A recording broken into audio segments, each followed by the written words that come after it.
दोस्तों आज के हम इस वीडियोज़ में लेकर आए हैं चेरनोबिल न्यूक्लियर डिजास्टर का फुल केस स्टडी। इस भयंकर मानवीय परमाणु दुर्घटना के विषय में अच्छे से समझने के लिए आपको बने रहना होगा हमारे साथ इस वीडियो के एंड तक। तो आइए हम शुरुआत करते हैं। दोस्तों चेरनोबिल एक शहर का नाम है जो वर्तमान में यूक्रेन देश में स्थित है।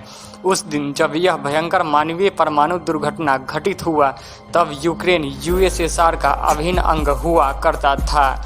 26 अप्रैल सन 1986 ईस्वी को घटित यह घटना दुनिया की प्रथम व सबसे बड़ी न्यूक्लियर डिजास्टर साबित हुई जिसे पूरा विश्व आज तक नहीं भुला पाया है और इसका प्रभाव घटना के लगभग 36 वर्षों के बाद आज भी देखने को मिलता है। 14,000 की आबादी वाले चेरनोबिल शहर के लोगों में किसी ने भी यह सोचा नहीं था कि रातों रात उनके घर कब्रिस्तानों में बदल जाएंगे और वे खुद ही एक लाश के रूप में हमेशा के लिए उसमें दफन हो जाएंगे। मौत का एक ऐसा भयावह नज़ारा कि इंसान तो इंसान, यह मौत भी मौत से कांप उठी थी। आप अनुमान लगा नहीं सकते हैं कि चेरनोबिल न्यूक्लियर प्लांट के वर्कर से हुई एक छोटी सी गलती कैसे अभी तक की सबसे बड़ी न्यूक्लियर डिजास्टर्स में बदल गई। हुआ कुछ यूँ था कि 26 अप्रैल सन 1986 ईस्वी को उस वक्त के यूएसएसआर और वर्तमान में यूक्रेन के सबसे ज़्यादा बिजली उत्पादन क्षमता वाले न्यूक्लियर प्लांट अर्थात चेरनोबिल में रात के लगभग 1 बजे टेक्नीशियंस रिएक्टर नंबर 4 के बैकअप कूलिंग सिस्टम को टेस्ट कर रहे थे। इस दौरान उन्होंने रिएक्टर के इमरजेंसी सेफ्टी व पावर रेगुलेशन सिस्टम को भी बंद कर दिया था, लेकिन रिएक्टर के डिज़ाइन और सुरक्षा मापदंडों में कमी के कारण यह टेस्ट पूरी तरह से फेल हो गया।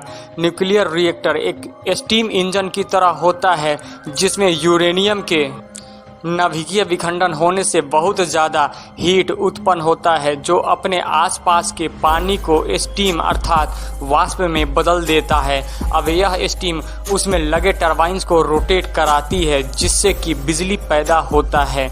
इस टेस्टिंग के दौरान रिएक्टर की क्षमता को 25% तक कम कर दिया गया था, लेकिन कुछ कमियों की वजह से इसकी क्षमता 1% तक ही सीमित होकर रह गई। अब टेक्नीशियंस ने पावर को बढ़ाने की कोशिश की जिससे कि पावर अचानक 100% से भी ज़्यादा बढ़ गया और कूलिंग वाटर के वाष्प में परिवर्तित होने के बाद रिएक्टर नंबर 4 में अचानक से ब्लास्ट हो गया। इस ब्लास्ट में लगभग 8 टन रेडिएशन हवा में उड़ गया जो कि जापान में गिरे परमाणु बम के रेडिएशन से लगभग 400 गुना अधिक था। एक्सप्लोजन से वहां मौजूद वर्कर्स की ऑन द स्पॉट मृत्यु हो गई, लेकिन अभी तो यह एक बहुत बड़े डिजास्टर की केवल शुरुआत था।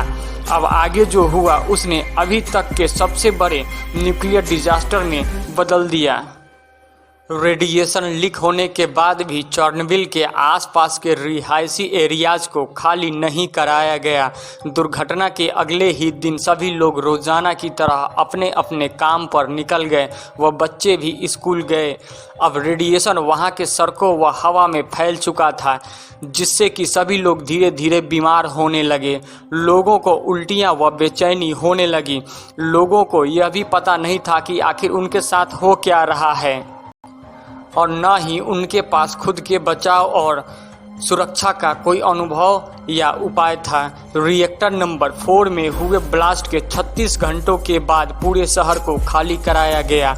लोगों ने शहर खाली करते वक्त यह सोचा कि बस उन्हें कुछ ही समय के लिए हटाया जा रहा है, शायद वे कुछ दिन बाद वहां पे वापस लौट ही आएंगे, जिससे वे अपने सभी कीमती वस्तुएं और घर को वहीं पे छोड़कर चले गए। लेकिन रेडिएशन दिन पर दिन और भयंकर रूप धारण करते गया और यह एक परमानेंट डिजास्टर का रूप धारण कर चुका था। लोगों के घर व सभी सामान बिल्कुल वैसे ही आज भी वहीं पर रखे हुए हैं जैसे कि 26 अप्रैल सन 1986 को रखा हुआ था।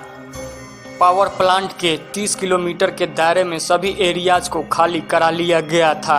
लगभग 53,000 लोगों को विस्थापित किया गया और वहां आज भी जाना मना है।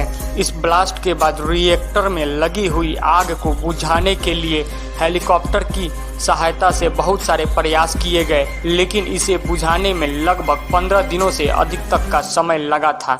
इन 15 दिनों में रेडिएशन के पार्टिकल्स निकलकर हवा के साथ मिलकर पड़ोसी देशों जैसे एस्टोनिया, लाटविया, लिथुआनिया, बेलारूस, रूस, पोलैंड तक पहुंच गया था और इसके आसपास लगभग 1000 किलोमीटर तक का एरिया अनइनहैबिटेबल अर्थात जीव जंतुओं व पेड़ पौधों के लिए प्रदूषित हो चुका था। चेर्नोबिल शहर जिस नदी के तट पर स्थित था, वह नदी लगभग 86 लाख लोगों के घरों तक पानी पहुंचाती थी। इस हादसे के बाद नदी का पानी भी पीने के योग्य नहीं बचा।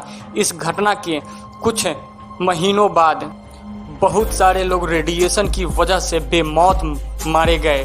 प्राप्त सरकारी आंकड़ों के अनुसार चेर्नोबिल से निकले इस रेडिएशन में लगभग 4000 लोग कैंसर की वजह से मारे गए। वर्ष 2000 ईस्वी तक लगभग 45 लाख लोग रेडिएशन की चपेट में आने की वजह से बीमार हो गए। चेर्नोबिल न्यूक्लियर पावर प्लांट से निकल रहे लगातार रेडिएशन को रोकने के लिए वर्ष 2017 ईस्वी में रिएक्टर नंबर 4 को एक स्टील डोम की सहायता से ढक दिया गया, जो अगले 100 वर्षों तक रेडिएशन को बाहर नहीं निकलने देगा। इस स्टील डोम को बनाने में लगभग $3 बिलियन का खर्च हुआ। एक रिपोर्ट के अनुसार यूक्रेन अपने कुल बजट का लगभग 7% भाग इस चेर्नोबिल हादसे से निकल रहे रेडिएशन को रोकने में प्रतिवर्ष खर्च करता है। यह डिजास्टर अभी तक का विश्व में सबसे बड़े डिजास्टर्स में से प्रथम स्थान पर आता है। एक छोटी सी मानवीय भूल का परिणाम आज लगभग 36 वर्षों के बाद सन 2022 में भी लोग भुगतने को मजबूर हैं। आज के लिए बस इतना ही। जब तक आप सभी बने रहिए यूपीएससी किड्स के साथ। मिलते हैं नेक्स्ट वीडियोस में अन्य किसी केस स्टडी के साथ। यदि जानकारी अच्छी लगी हो तो वीडियो को लाइक और चैनल को सब्सक्राइब जरूर करें। Thank you.